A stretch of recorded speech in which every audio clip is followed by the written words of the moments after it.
আসসালামু আলাইকুম রিয়াজ ভাই। ওয়ালাইকুম আসসালাম। ভাই আমি হচ্ছে কিছু ধাঁধা ধরবো আপনাকে, আপনি ধাঁধার উত্তর দেবেন, তার সময়সীমা হচ্ছে 5 সেকেন্ড করে, ঠিক আছে? আচ্ছা ঠিক আছে তাহলে ভাই। ধাঁধা শুরু হয়ে start যাক। করবো? আচ্ছা ঠিক আছে।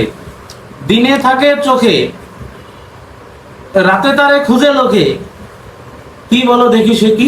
তারা তারা। গুড, রাইট উত্তর। ভাই আপনি 10 টাকা পেয়ে গেলেন। এইবার নেক্সট ধাঁধার জন্য কি আপনি প্রস্তুত? হ্যাঁ ঠিক আছে, রেডি। কয় সেকেন্ড? রিয়াজ ভাই আপনাকে আবারও 5 সেকেন্ড সময় দেওয়া হবে, যদি না পারেন তাহলে 10 টাকা 20 টাকা করে মাইনাস হয়ে যাবে, ঠিক আছে? ঠিক আছে, তাহলে ধাঁধাটা আমি ধরি, হ্যাঁ? রেডি।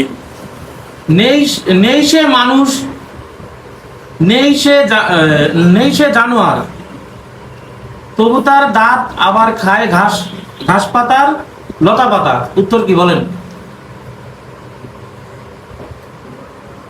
পারলেন না? তাহলে Sorry রিয়াজ ভাই। ভাই আপনার 20 টাকা Minus। মাইনাস।